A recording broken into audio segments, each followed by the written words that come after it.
You're at a social gathering. Someone's telling a story you've heard 3 times before. You can predict exactly where it's going, the punchline, the moral, even the pauses for emphasis. While everyone else laughs, you're sitting there thinking, I already know how this ends. I know what they'll say next. Why am I pretending to be surprised? And then comes the part you dread most, the small talk. How's work? What are you up to this weekend? Questions so predictable, so surface level, that answering them feels like running through a script you've performed 1,000 times. You leave early. Again. And people think you're antisocial. Arrogant, even. But here's what they don't understand. If you're highly intelligent, making friends isn't just harder, it's psychologically different. And it has nothing to do with thinking you're better than everyone else.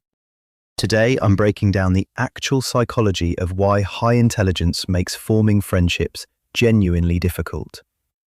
This is backed by research, not opinion.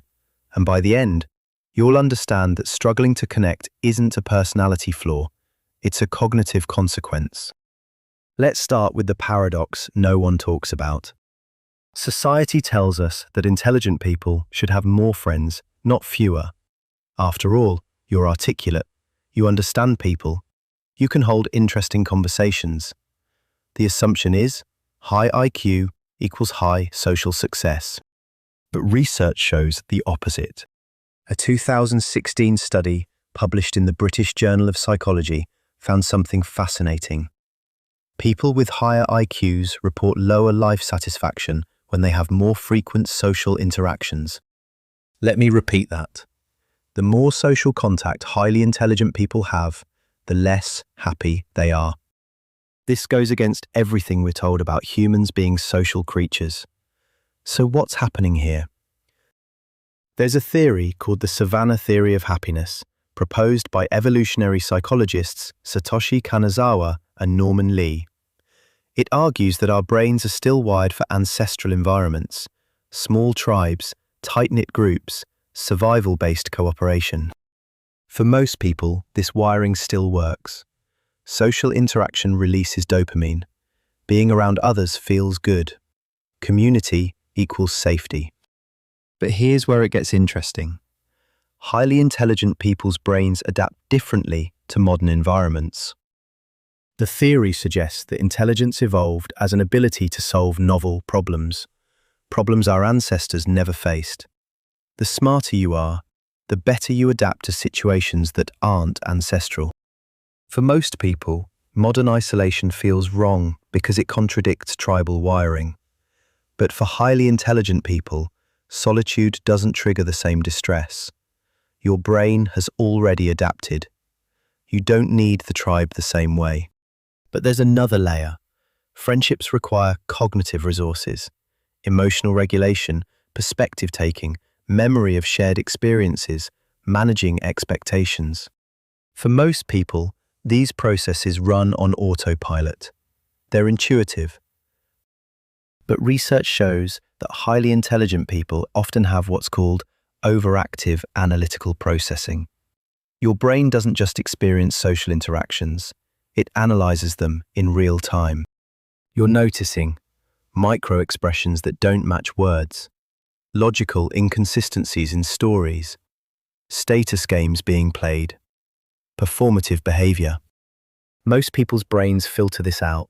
Yours doesn't. And here's the problem. Constant analysis is exhausting. Every social interaction becomes a mental workout. What takes others 10 units of energy takes you 50. This is why you need days to recover from a single party. It's not social anxiety, it's cognitive overload. Now, people often confuse this with loneliness. They assume if you have few friends, you must be lonely. But a 2018 study in social psychological and personality science found that highly intelligent people experience loneliness differently. They're not lonely from lack of people. They're lonely from lack of depth. You can be surrounded by 100 people and feel completely isolated because no one is having the conversations you want to have. No one is thinking at the depth you're thinking. This brings us to the three core psychological mechanisms that make friendships harder for highly intelligent people. And I want to be clear, these aren't value judgments, they're explanations. Let's start with the first one. If you're highly intelligent, you're probably exceptional at pattern recognition. You spot trends, predict outcomes, see connections others miss. This is an asset in work, problem solving, learning. But in friendships, it's a double-edged sword.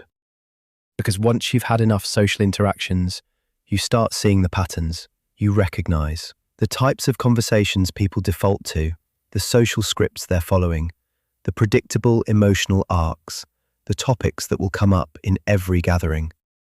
And here's where it gets uncomfortable. You can't unsee the patterns. Let me give you an example. You're at a dinner party. Someone starts a story. Within the first sentence, you already know the conflict they'll describe, the lesson they'll extract, how they'll tie it back to their values, the emotional response they're seeking. You've heard this story template 100 times. Not this specific story, but the structure, the beats, the performance. For most people, this doesn't matter. They're engaged in the emotional experience, the bonding, the shared moment. And when it's your turn to contribute, you face a choice. Play along with the script or break the pattern. If you play along, the interaction feels hollow, performative, like you're acting.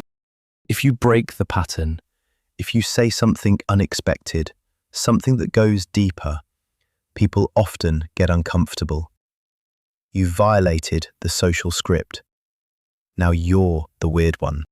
Here's why this matters for friendships. Friendships are built on repeated, predictable interactions. Think about how most friendships form. You meet regularly, you engage in familiar activities, you follow social rituals. For most people, this predictability is comforting, it's bonding, it's safe. But for you, predictability is the opposite of stimulation. Your brain craves novelty, complexity, depth.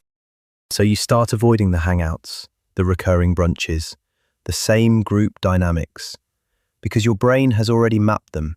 There's nothing new to process. And people interpret this as, you don't want to be friends. But that's not accurate. You want friendship. You just want friendship that evolves, that goes somewhere new, that doesn't run on autopilot. The problem is, most people don't want that. They want the comfort of predictability. And this creates a fundamental incompatibility that has nothing to do with you being difficult. It's a mismatch in what your brains are optimizing for. Which brings us to the second mechanism. If you're highly intelligent, you likely process conversations at multiple levels simultaneously. The literal content, the subtext, the meta-conversation, and the relational dynamic. Most people process at one, maybe two levels. They hear the words, they respond to the emotion. But you're running all four tracks at once. And here's the problem. You can't find anyone running the same analysis. Let's talk about small talk. Everyone hates small talk, right? But for highly intelligent people, it's not just boring, it's cognitively painful. Here's why. Small talk serves a social function. It's phatic communication, language used for social bonding, not information exchange. For most people, this works. How's the weather? Isn't about the weather. It's about, I acknowledge you, we're safe, let's establish rapport. But your brain doesn't process it that way. Your brain hears, provide meteorological update. And you think, why are we discussing observable atmospheric conditions when we could be discussing literally anything with actual substance? But it goes deeper than small talk. Even in deep conversations, you often hit a ceiling. You'll be discussing something interesting, philosophy, psychology, systems thinking, and you're finally engaged. Then, just as you're getting to the interesting part, the other person stops. They've reached their depth limit. They're satisfied with the surface-level conclusion. They want to move on. But you're just getting started. You see 10 more layers, counter-arguments, implications, nuances, and you face another choice. Keep going and lose them, or stop and feel unsatisfied. Most of the time, you stop. You edit yourself. You dumb it down. And over time, this creates a pattern. Every conversation feels incomplete. You're constantly operating at 30% of your actual engagement capacity. Imagine trying to befriend someone, but every conversation you have to pretend you're less interested than you are. You have to perform disinterest in the things that fascinate you. That's exhausting, and it's not sustainable. Which is why highly intelligent people often prefer solitude to shallow friendship. At least in solitude, you can think at full capacity. Now, let's talk about the third mechanism. And this one is the most misunderstood. Here's something most people don't talk about. Highly intelligent people often see social interactions as inefficient. Not because you don't value people, but because your brain is constantly calculating. Is this the best use of my time and energy? Research on time perception shows that highly intelligent people often experience what's called subjective time dilation. You're acutely aware of time passing, especially during unstimulating activities. So when you're at a social event that's providing no new information, no deep connection, no intellectual stimulation, your brain is screaming, we could be learning something, reading, creating, solving, anything but this. And it's not just about the event itself. It's about what economists call opportunity cost, what you're not doing because you're here. Most people don't think this way. They're present. They're enjoying the moment. But you're running a background calculation. Time spent here, 3 hours. Value extracted, minimal. Alternative uses, finish that book, work on that project, explore that idea. Conclusion, this is a net loss. And once your brain makes that calculation, it's hard to override it. People call this antisocial, but it's not. It's just a different value system. You value depth, growth, and intellectual challenge more than social bonding for its own sake. That's not wrong. It's just incompatible with how most people approach friendship. And finally, there's energy. We talked about cognitive load earlier, but let's go deeper. For most people, social interaction is energizing. Extroverts get energy from being around people. Even introverts enjoy it in moderation. But for highly intelligent people, especially those with analytical processing styles, social interaction is almost always a net energy drain. Here's why. You're not just interacting, you're regulating your responses, matching energy levels, filtering your thoughts, reading the room, and performing normalcy. All of this requires active executive function, and executive function is a finite resource. So by the end of a social event, you're not just tired, you're depleted. You need 48 to 72 hours to recharge. Most people need a few hours. This creates a mismatch in friendship pacing. They want to hang out twice a week. You need space between every interaction. They think you're distant. You think they're demanding. Neither is wrong. You're just operating on different energy systems. So here's where we need to reframe this entire conversation. Everything I've just described, the pattern recognition, the conversation asymmetry, the social inefficiency, these aren't flaws. They're features. Your brain is optimized for deep analysis, novel problem solving, complex pattern detection, and efficient resource allocation. These are strengths in work, in learning, in creating. The fact that they make casual friendship harder isn't a bug in your system. It's a natural consequence of how your brain is wired. And here's what most people don't understand. You're not choosing quantity of friends over quality. You're choosing depth over breadth. You'd rather have one friend you can talk to for 6 hours about ideas that matter than 10 friends you see for drinks and small talk. That's not antisocial, that's selective. And research supports this. A 2016 study found that highly intelligent people derive less satisfaction from frequent socialization because they're focused on long-term goals that require sustained concentration. Your brain is playing a different game, not a worse game, a different one. So if you've struggled to make friends, if you've been called difficult, if you've wondered why everyone else seems to bond so easily, you're not broken. You're not arrogant. You're not fundamentally flawed. You're intelligent, and intelligence comes with trade-offs. The people who will become your real friends, they'll understand that. They'll operate at your depth.